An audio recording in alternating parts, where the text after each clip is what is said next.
Yang namanya mencoba itu ikhtiar lah, usaha. Mencoba itu nggak usah ya gagal ya udah deh gitu, jangan kayak gitu, kita semangat aja gitu, ikhtiar. Jadi terus jangan takut sama kegagalan. Ya jangan takut kegagalan ya, itulah makanya yang aku selalu ingat dari pesannya Pak Yusuf Hamka itu gitu. Jadi yang namanya bisnis itu rugi tuh pasti gitu, karena kan kita mencoba kemana-mana gitu kan, tapi ya untung itu adalah resiko kita gitu. Jadi gimana caranya resiko kita tuh harus banyak gitu resikonya.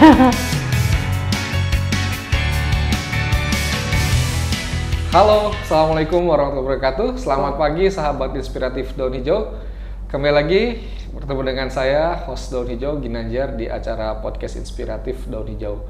Pagi ini di pagi yang cerah, padahal kita nggak janjian ya Bu, pakai baju sama putih, ya? warna putih.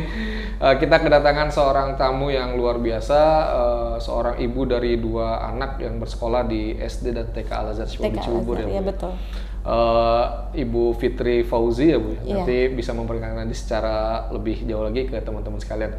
Jadi teman-teman, hari ini kita akan membicarakan tentang bisnis yang ditekuni oleh Bu Fitri dan juga seputar hobi dan juga background pendidikan dari Bu Fitri ini. Langsung aja kita berkenalan dengan Bu Fitri. Halo, apa kabar Bu Fitri? Alhamdulillah baik Pak. Assalamualaikum warahmatullahi wabarakatuh. Waalaikumsalam warahmatullahi wabarakatuh. Jadi teman-teman, Bu Fitri ini adalah seorang desainer ya Bu ya, dan Ya, juga betul. pemilik usaha sebuah kafe ya Bu. Nanti Betul. kita akan berbincang lebih lanjut lagi.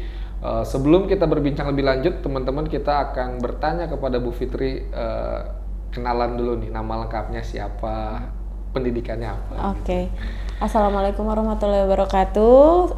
Salam buat Daun Hijau. Terima kasih kepada Pak Ginanjar udah mengundang saya kemari. Perkenalkan, nama saya Raden Fitri Yulianti Fauzi. Saya backgroundnya sekolah terakhir S1 hukum. Nggak nyambung ya kayaknya. Nggak nyambung kayaknya hukum. Lalu bekerja, saya kemudian bekerja di bank, salah satu bank terakhir, terus memutuskan untuk resign, yang berakhir akhirnya belajar desain. Nah, gitu. Jadi setelah resign saya belajar untuk Di dunia desain grafis lebih ke desain fashion sih sebenarnya. Jadi belajar lebih biar nggak diem-diem aja nih gitu, jadi ibu rumah tangga aja gitu kan, jadi mau jadi mompreneur ceritanya. gitu. Sibuk deh pokoknya, mesti sibuk gitu. Oke, baik, jadi berawal dari setelah resign, terakhir kerja di bank ya? Ya, terakhir kerja di bank. Menjadi desainer pakaian berarti. Betul. Gimana tuh Bu, awal mulanya dari anak hukum, kerja di bank, terus kemudian beralih ke desain pakaian. Iya. Pakaian. Kebetulan memang dari kecil itu saya ini suka sekali mendesain pakaian ya. Jadi kayak fashion design tuh seneng banget ngelihatnya gitu. Jadi kalau misalkan ada kayak pagelaran busana, dan kebetulan ada salah satu om juga yang bergerak di bidang fashion.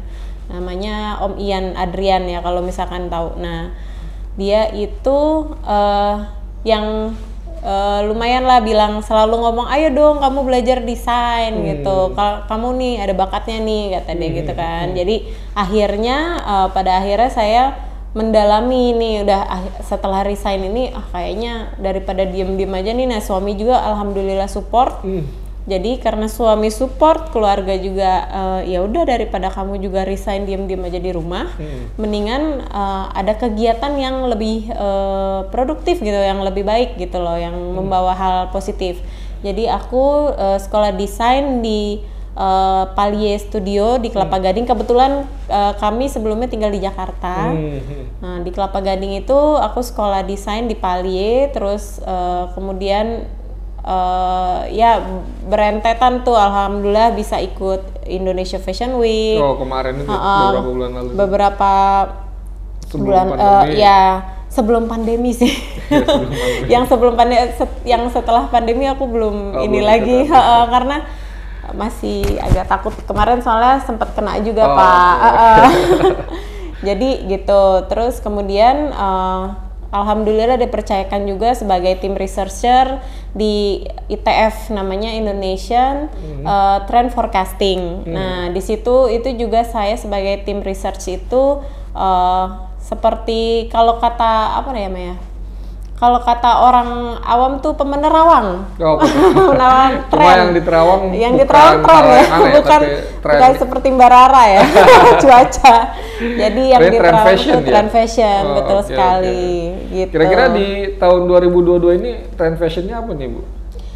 Trend fashionnya ya, kalau sekarang karena lagi pada pakai masker apa segalanya di rumah ya, jadi kayak baju-baju yang lebih comfy tuh kayak ala-ala bisa kita lihat tuh kayak agak piyama-piyama gitu tuh, makanya keluar tuh yang kemeja longgar yang loose gitu, ala-ala pajamas gitu deh gitu. Pokoknya yang serba santai tapi bisa dibawa juga keluar tempat gitu. Formal juga ke tempat formal juga kan karena bahannya apa segala macam gitu. Artinya ternyata teman-teman trend fashion itu tidak ada begitu saja ya, tapi diciptakan ya. Iya, memang. Iya, ada risetnya.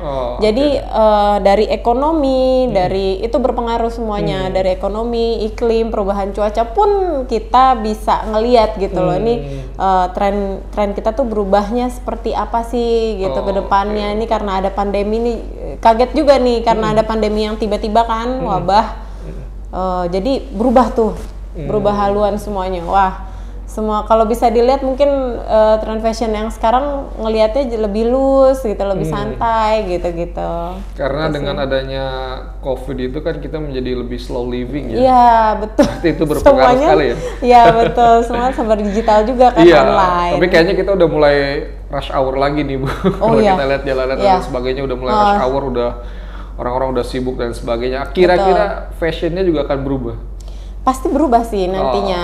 Nanti nih di tahun, biasa kita memprediksikan itu kan setahun 2 tahun sebelumnya yang bagusnya sih seperti itu ya. Cuman karena kita ini di Indonesia ini untuk tren itu baru, jadinya kita emang mengejar juga nih gitu. Nah terus kemudian ini Bu Fitri ini, Bu Fitri atau Bu Pipit ya? Saya panggil. Boleh panggil Bu Pipit aja, mungkin biar lebih akrab. Bu Pipit ini juga teman-teman tadi ternyata bakat terpendam itu harus disalurkan ya teman-teman. Artinya Bu Pipit kan ternyata bakat terpendamnya adalah desainer ya. Yang kemudian disalurkan setelah berumah tangga, setelah selesai menempuh pendidikan hukum, setelah bekerja di bank dan lain sebagainya. Ada bakat terpendam yang memang ternyata perlu digali dan bisa menjadi potensi lain di masa mendatang ya Bu ya. Iya, betul sekali. Dan sekarang lebih nyaman di dunia desain fashion alhamdulillah sekarang aku juga ngejalanin bisnis buka kafe juga kan Pak. Buka kafe juga sekarang. Betul. Jadi ada kafe di Cilengsi nih, inget ya. Kafe di Cilengsi namanya Rupa Rasa Art and Cafe.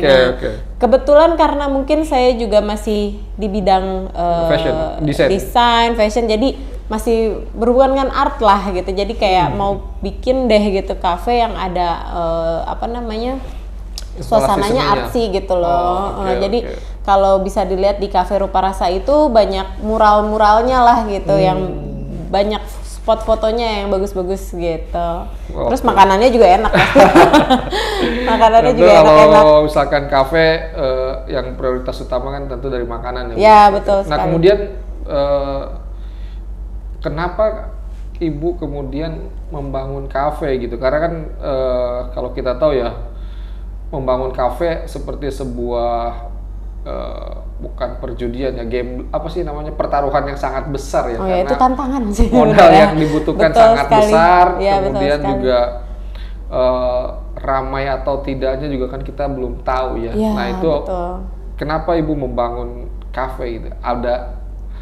Ada hal apa yang ingin dikejar gitu dengan dicapai gitu ya. Jadi awalnya tuh sebenarnya dari mertua aku nih, ibu mertua ini suka sekali masak. Pokoknya karena dia ini juga dari Sumatera Barat ya, Padang. Nah, dari Sumatera Barat ini dia suka banyak pesanan nih gitu, kayak bikin rendang, bikin rendang, dendeng balado, dendeng batoko gitu kan. Nah, ini kemudian aku juga karena waktu saat itu sambil bisnis fashion, sambil kayaknya mau coba masak cumi pelangi nih, kayak ibu-ibu di TK-nya Yuri dulu suka masakin dong Mbak ada gitu. Inspirasi datang dari sekolahnya anak-anak justru di TK Al-Azhar ya. Iya betul.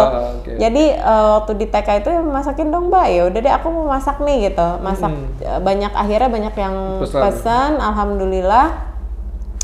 Akhirnya kayak mama mertuaku bilang nih, kita ada tanah nih di Cilengsi ini gitu, gimana kalau kita bangun kafe aja yuk gitu, kita seriusin nih bisnis makanannya gitu kan. Terus ya udah deh yuk gitu. Akhirnya mama suka masak, kemudian aku juga suka masak juga, akhirnya ketularan jadi dari ibu mertua aku kan.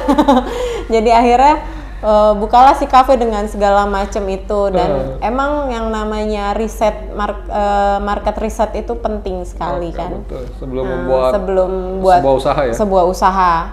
Jadi di saat itu kita ngelihat nih kayaknya mungkin berpotensi, karena kan dia berseberang ada sekolah di sana juga di Medland kan. Nah ada rumah sakit, mungkin kita bisa inilah gitu. Kemudian baru buka sekitar November tahun 2000 berapa tuh, 3 tahun yang lalu lah, pas sebelum, pokoknya November itu baru buka soft opening, baru benar-benar itu Januari 2008 ya 19. Januari, Februari, Maret pandemi. Gitu, tantangannya luar biasa. Ini ya teman-teman, seperti yang kita ketahui bahwa membangun usaha itu tidak semudah yang dibayangkan ya, tidak semulus apa yang dilihat dari hasilnya. Nah ini ada proses panjang yang akan kita tanya-tanya gitu. Iya. Ketika kafe baru selesai dibangun, kemudian pandemi, ini kan ujian yang sangat berat ya Bu. Alhamdulillah sangat berat. Gimana rasanya itu ketika kan tadi ini mau membangun sebuah bisnis keluarga gitu kan, tapi ternyata kita tidak tahu bahwa pandemi kemudian datang gitu. Iya, nah betul. Ini gimana rasanya gitu? Apa mau ditutup aja nih, apa mau gimana? Iya sih, itu rasanya emang udah mau nangis gitu ya, udah mau kayaknya dijungkir balik, wabah masalahnya kan ini. Nggak hanya kita aja yang sulit gitu. Jadi memang semua lini tuh kena, dari baik kuliner, bisnis fashion, semuanya kena kan, semuanya. Akhirnya kiat lah, istilahnya ini tantangan lah buat kita ya, gimana caranya biar kita tuh tetap karyawan tetap bisa makan gitu. Kita kan juga ada karyawan yang kita hidupin gitu. Itu gimana caranya muter otak. Alhamdulillahnya yang namanya Allah itu kasih masalah, nggak mungkin nggak ada solusinya. Pasti ada solusinya ya, Masya Allah. Jadi solusinya adalah waktu itu kebetulan ada temen yang punya usaha maklon ya, dia itu. Maklon. Jadi dia punya usaha maklon. Dia bilang, Kak, aku mau sebagian rezeki aku mau aku bagikan ke orang-orang nih pakai box nasi, gitu. Kakak bisa nggak kira-kira masakin?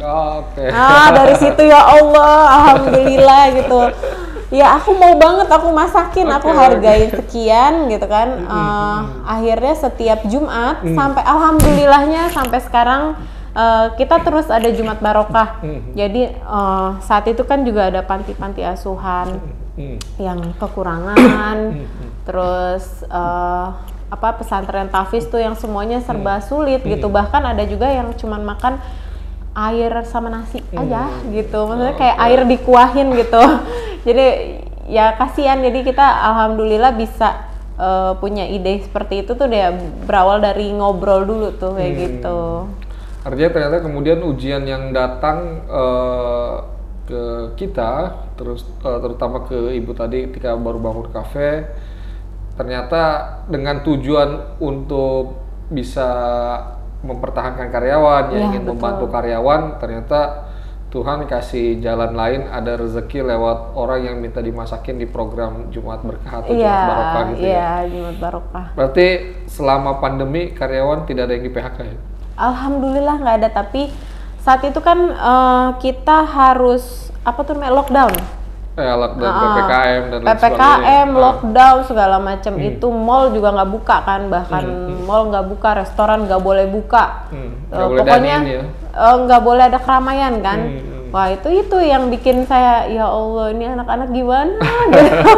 Anak-anak karyawan saya banyak lagi kan gitu ya. Jadi ya aku memberikan pengertian juga sih ke mereka. Jadi kayak gimana nih, tapi aku tetap akan menggaji kalian gitu. Tapi ya itulah bisnis ya Pak ya. Yang namanya bisnis itu kalau orang bilang, jadi ingat Yusuf Hamka bilang ya, Yusuf Hamka bilang pengusaha itu. Dia bilang yang namanya bisnis itu pasti rugi, yang resikonya itu adalah untung. Jadi itu yang aku, ya benar, yang namanya bisnis itu pasti rugi, resikonya untung. Jadi ya sudah, kita emang harus harus ikhtiar gitu. Berarti ini ya teman-teman sekalian, sahabat inspiratif Daun Hijau, mindsetnya harus dirubah nih. Yang mau mulai bisnis itu harus dirubah. Ternyata stereotip bahwa bisnis itu pasti untung, resikonya adalah rugi, salah ya. Kebalik. Yang benar itu adalah bisnis itu pasti rugi. Betul. Resikonya adalah untung ya. Nah, gimana tuh Bu agar kita bisa mendapatkan resiko yang sebesar-besarnya gitu? Artinya kan bisa mendapatkan keuntungan sebesar-besarnya gitu. Ya, benar. Dari pengalaman Ibu membangun kafe ini gitu. Kalau yang dari pengalaman ini ya gimana caranya, selain ya kita membantu yang menyalurkan, sekalian juga ya itu sedekah kan. Jadi membantu menyalurkan sedekah, terus kita juga bikin online, kita bikin frozen gitu kan. Rendang, alhamdulillah rendang ini kan bisa di frozen. Jadi kita bikin frozen, cumi pun bisa di frozen kan, cumi pelangi bisa di frozen. Jadi makanan frozen food itu diiniin deh pokoknya, dibanyakin, terus kita juga tawar-tawarin yang dari ibu-ibu tetangga dulu gitu. Lewat-lewat dulu teman-teman yang suka telepon gitu kan, suka gimana nanya kabar, terus zoom anak-anak ini, aku punya ini loh makanannya gitu. Nanti ya deh boleh kirim gitu. Ternyata pandemi juga tidak selamanya membawa hal yang buruk. Betul. Artian juga ada banyak hikmah yang disiapkan oleh Tuhan untuk kita semua selama kita bisa melihat peluang tersebut ya. Iya, betul. Nah, ini nama kafenya apa nih Bu? Kan adanya di daerah di Cilengsi. Di Cilengsi. Tepatnya di mana tuh Bu? Tepatnya itu jadi RS Hermina, lurus lagi. Nah, dia bertepatan di Apotek Royal, ada Apotek Royal namanya. Terus sebelahnya persis itu adalah Cafe Rupa Rasa. Jadi kenapa namanya Rupa Rasa juga ada ceritanya. Biar teman-teman yang sedang membangun branding nama atau merek sebuah kafe atau usaha bisa tahu ya, tidak serta-merta kemudian merek tersebut muncul kan, pasti seperti itu. Ada nilai-nilai filosofis yang ingin dibangun atau yang ingin disampaikan. Nah itu bisa diceritakan ya Bu, kenapa namanya Rupa Rasa? Rupa Rasa. Iya. Saya malah kalau orang yang tidak bisa nyebut huruf R jadinya lupa rasa, lupa rasa gitu. Gimana? Kenapa dinamakan dengan Rupa Rasa gitu Bu? Ya jadi Rupa Rasa ini berawal dari kayak karena kita, Mama sukanya masak kayak Padang gitu kan ya, masakan Padang tuh rendang apa segala macam tuh. Jadi kita bikin ala kafe. Nah ala kafe itu kan bikin lidah orang juga kan biar beragam ya.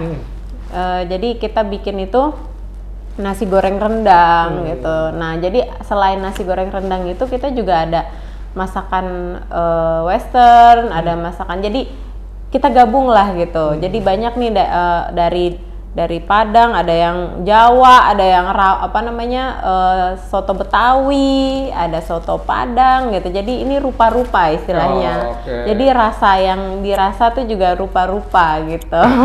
Jadi namanya Rupa Rasa. Gitu. Berarti lebih ke arah konsepnya kafe ya, bukan coffee shop seperti ya betul. Sebenarnya kayak restoran jadinya ya. Bener. Tapi lebih kayak karena di situ bisa live music juga, jadi bisa nongkrong lah sambil ngopi gitu. Kopi kita juga macem-macem kan, kita ambil dari ulu rumput Ada ulu Sumatera rumput ya? di bagian Sumatera Utara, ya Oh, betul. oke. Jadi ada teman, kebetulan mantan bos saya di bank, salah satu bank itu dia buka kafe juga di bilangan Jakarta Selatan di Dharma Wangsa. Dia punya kopi itu dari uru rumput. Nah itu aku ambil dari dia gitu, namanya Tanah Godang. Oh, oke. Jenis kopinya. Jenis kopinya itu Arabica, betul, Arabica. Jadi dia usaha ya sekalian nyambung bersambung, Pak, saya pesen kopi Bapak deh. Oke. Gitu. Artinya kemudian menjaga koneksi silaturahmi itu penting sekali dalam sebuah bisnis ya Bu ya. Benar banget. Oke. Nah, berarti Rupa Rasa ini adalah main course-nya atau kebanyakan menunya adalah nuansa Padang ya Bu? Ya, kebanyakan sih ya. Jadi Indonesia banget sebenarnya sih, Indonesia, banyak makanan Indonesianya yang kemudian kami bikin lebih lebih kekinian. Lebih fancy ya. Lebih fancy. Tapi harganya affordable, tenang aja. Nggak mahal banget ya. Oh, enggak dong. Nanti teman-teman bisa lihat liputan-liputannya tentang Cafe Rupa Rasa ini ya Bu ya. Betul. Ya, nah, ada kemudian di IG-nya. ada di Instagramnya ya. Ya, Nanti bisa betul. dilihat di sini ya teman-teman, di bawah layar sini. Ada IG Rupa Rasa, ada bisa pesan online juga ya? Ya, bisa. Oke, bisa pesan online, jadi nanti teman-teman juga kalau mau pesan bisa langsung pesan ke Bu Pipit ini. Nah kemudian ini Bu, tadi kan kita sudah bicara banyak tentang bagaimana membangun kafe, membangun bisnis yang ternyata tidak mudah ya. Benar. Apa yang membuat Ibu kemudian bisa bertahan, mempertahankan bisnis restoran ini, bisnis kafe ini gitu? Yang bisa membuat aku bertahan itu sih pertamanya ya ingat, karena awal dari bisnis ini kan kita pingin, pertamanya tuh intinya kita mau membuka lapangan kerja, membantu. Jadi banyak anak buah saya ini banyak orang dari rantau. Oh, anak rantau. Anak rantau yang kemudian dibawa ke sini, terus kita ajarin lah gitu. Ya, insya Allah nanti kalau misalnya memang itu niatnya sih awalnya itu ya Pak ya. Jadi gitu, terus kayak kemudian kita juga mau bikin suatu hal yang kita mau buka catering juga nih, catering untuk pernikahan ya. Kebetulan baru satu kali nih kita ngadain si catering ini untuk pernikahan besar, di pernikahan adik ipar, pernikahan adik ipar aku gitu. Jadi di situ kita juga bikin biar anak-anak tuh lihat gitu, orang rantau nih lihat gitu, ada kesempatan juga kok di sini untuk kerja lebih baik, penghidupan yang lebih baik gitu. Intinya itu, aku sih ngeliatnya biar nggak mau satu aja yang maju. Kalau bisa orang-orang yang memang satu kampung kita maju juga gitu. Artinya kemudian teman-teman ada niat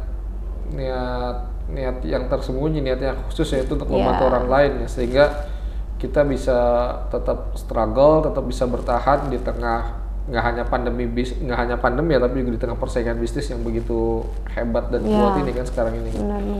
Nah, strategi apa nih Bu yang dibangun, kan saat ini udah mulai normal nih? Iya. Gimana tuh perkembangan kafenya? Kan udah boleh dine in, udah boleh live music dan lain sebagainya gitu. Alhamdulillah nih pelan-pelan nih Pak ya. Biasanya kan kita ada live music tuh awal-awal itu kita cobain nih live music itu kayak orang ngumpet-ngumpet gitu loh, takut banget gitu, karena kan ini Satpol PP kan. Wah, awal-awal Satpol PP masih keliling. Tutup jam 8 gitu kan, tutup jam 8 gitu. Sementara orang masih nongkrong di situ. Jam 8 orang baru datang ya. Baru datang, masih nongkrong, baru datang. Nih itulah gitu. Jadi begitu nantinya sih kita akan terus nih adain live music di setiap Sabtu weekend. Terus alhamdulillah juga kita sedekah Jumatnya terus berlanjut di namanya Jumat Barokah. Nah itu dia, terus sama ya frozen food lah, kita ini ya frozen food lagi. Terus insya Allah kalau misalkan bisa lebih baik lagi sih, kita lagi mau ini lagi nih, mulai desain fashion lagi buat kita majuin lagi nih di daerah situ gitu. Maksudnya biar kita jualan daerah situ nih gimana nih gitu. Berarti nggak, dalam membangun bisnis atau usaha itu nggak cukup di satu item penjualan, di satu item barang, harus kreatif dalam membuat barang-barang apa yang nanti bisa laku di pasaran gitu. Makanya tadi untuk teman-teman sekalian yang baru akan memulai bisnis, pesan dari Bu Pipit adalah tadi, sebelum membangun bisnis harus riset market atau riset pasar dulu. Iya, betul, itu penting. Penting ya? Seberapa penting riset market itu, Bu? Pentingnya karena kita harus tahu juga kan di sana itu marketnya apakah menengah ke bawah atau menengah ke atas gitu. Jadi kalau menengah ke bawah mungkin bisnis yang cafe yang terlalu hype gitu, yang terlalu hype gak cocok gitu. Jadi kalau misalnya kita bisa lihat nih dari daerahnya seperti apa gitu, terus lalu lalang orangnya seperti apa gitu, di perbatasan manakah, lokasi segala macam itu mesti disurvei sih. Jadi mesti emang riset itu penting banget gitu. Bahkan aku waktu ngerjain fashion juga awal aku ngeriset juga gitu. Jadi market mana sih yang bisa masuk? Nah, apakah di Jakarta? Bahkan di Jakarta itu kan ada Jakarta Selatan, Jakarta Timur, Jakarta Barat, Jakarta Utara, itu beda semuanya. Jakarta Pusat pun beda. Jadi perbedaannya tuh bahkan dari cara pakaiannya, karena memang orang di utara itu lebih banyak yang daerahnya kan agak panas gitu kan. Jadi orangnya kayak gimana? Nah, kalau orang yang di selatan itu tuh lebih suka aneh-aneh gitu, bajunya tuh aneh-aneh. Nah, cocok tuh sama saya punya desain gitu. Jadi pas ngelihat gitu, jadi sempat jual di Kemang Village. Nah, di Kemang itu ya alhamdulillah dahsyat lah ya, lumayan. Jadi begitu pas disana, ini nih cocok di sini gitu. Jadi dicocoknya itu di Jakarta Selatan, Jakarta Pusat. Jadi saya udah keliling Pak. Jadi udah keliling di Jakarta Utara sudah pernah jualan, di Jakarta Barat sudah pernah jualan, Jakarta Pusat, Timur, sama Selatan udah semua. Jadi di daerah sini belum, di daerah sini belum nih. Ternyata sebelum membuat baju, Bu Pipit riset market ya? Iya, pasar betul. mana yang memang cocok untuk desain yang dibuat oleh Bu Pipit. Iya, betul. Sehingga kunci utama teman-teman dari kita membuat usaha adalah ngelihat adanya demand ya atau permintaan pasar, sehingga kita baru bisa supply. Yang sampai kita membuat supply barang tapi kemudian demandnya nggak ada kan? Benar. Ya kita juga jangan sampai mandek di situ aja gitu. Ya dicoba di sebelah sana. Oh, kita belum pernah nih jualan di sebelah sana. Coba berjalan ini gitu. Ya itulah makanya yang aku selalu ingat dari pesannya Pak Yusuf Hamka itu gitu. Jadi yang namanya bisnis itu rugi itu pasti gitu. Karena kan kita mencoba kemana-mana gitu kan. Tapi ya untung itu adalah resiko kita gitu. Jadi gimana caranya resiko kita tuh harus banyak gitu resikonya. Gitu. Baik. Nah kemudian berarti sekarang di bisnis restoran juga ya Bu, terus kemudian desain juga udah mulai bikin baju-baju lagi dan lain sebagainya gitu. Kemudian ini Bu, misalkan Ibu ngasih saran, masukan ke teman-teman yang mau mulai membangun bisnis kafe, terutama bisnis restoran, step-stepnya apa aja sih Bu? Sehingga kemudian teman-teman bisa dari ngelihat podcast ini, teman-teman bisa ini loh ada ada semacam landasan atau pijakannya kalau misalkan kita mau membangun kafe, mau restoran, ternyata A, B, C, D-nya itu ini yang perlu dipersiapkan gitu. Iya, baik. Jadi gini, kalau sebenarnya ini berlaku di semua bisnis ya. Ini yang pengalaman aja ya Pak ya. Nggak tahu nih yang orang bisnis benerannya ya. Kalau orang bisnis benerannya mungkin yang ada nih step yang harus dijalankan gitu. Cuman yang berdasarkan pengalaman aku gitu ya, pertama yang pasti niatnya dulu deh. Niatnya dulu nih, sebenarnya niatnya nih apa gitu. Niat tuh. Niatnya kembali lagi ke diri kita sendiri sih sebenarnya. Jadi niatnya kita nih apa? Kalau memang kita memang mau memajukan apa nih gitu.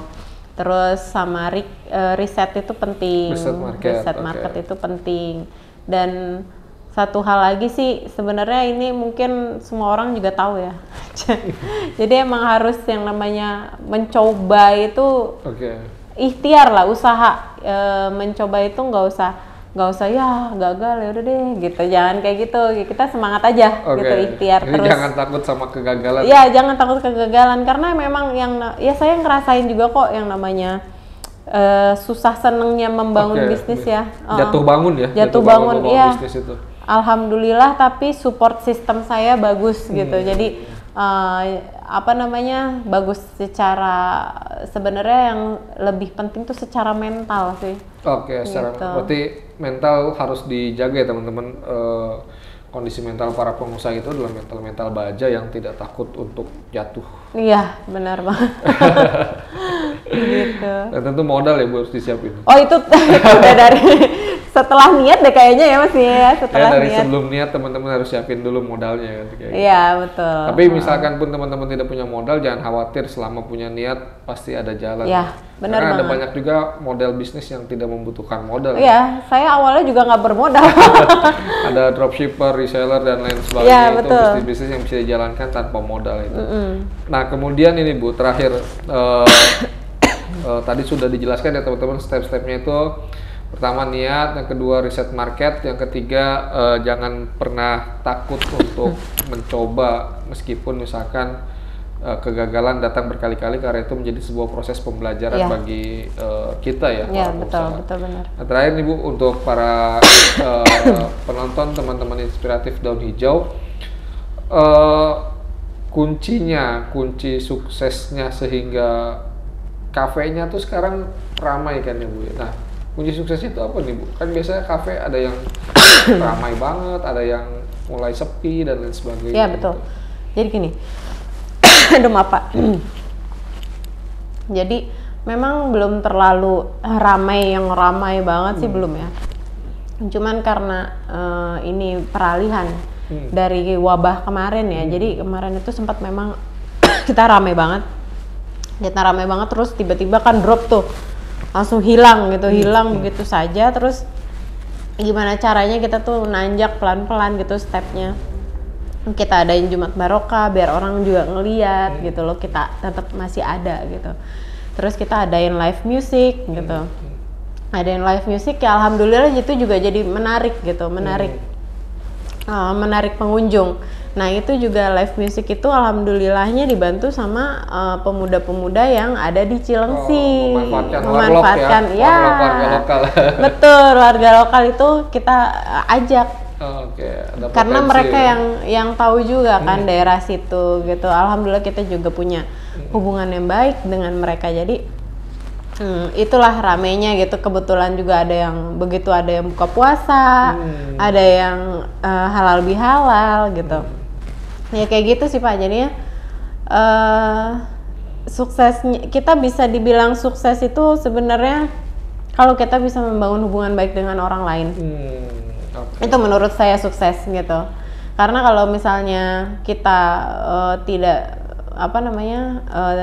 bisa membangun hubungan baik dengan orang lain, gimana kita mau sukses gitu. Karena yang sukses itu adalah support sistemnya baik, ya, yang lingkungannya juga mendukung gitu. Oke. Wow, terima kasih banyak Bu Pipit. Terima kasih luar banyak biasa Pak sekali masukannya ya teman-teman.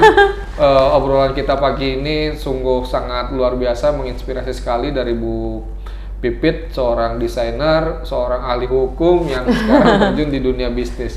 Terima kasih banyak Bu Pipit atas kehadirannya, menjadi inspirasi bagi kita semua. Sampai ketemu nanti. Teman-teman bisa juga lihat liputan video-videonya di podcast ini ya, untuk Cafe Rupa Rasanya. Betul. Dan juga desain-desain dari bajunya Bu Pipit. Baik teman-teman sekalian, terima kasih banyak sudah menyaksikan podcast inspiratif Daun Hijau. Kita akan kembali lagi di podcast-podcast berikutnya yang tentunya juga seru, menambah wawasan dan juga menambah semangat positif untuk kita semuanya. Terima kasih banyak Bu Pipit. Ya, kita akan kembali lagi teman-teman. Assalamualaikum. Dadah. Warahmatullahi wabarakatuh.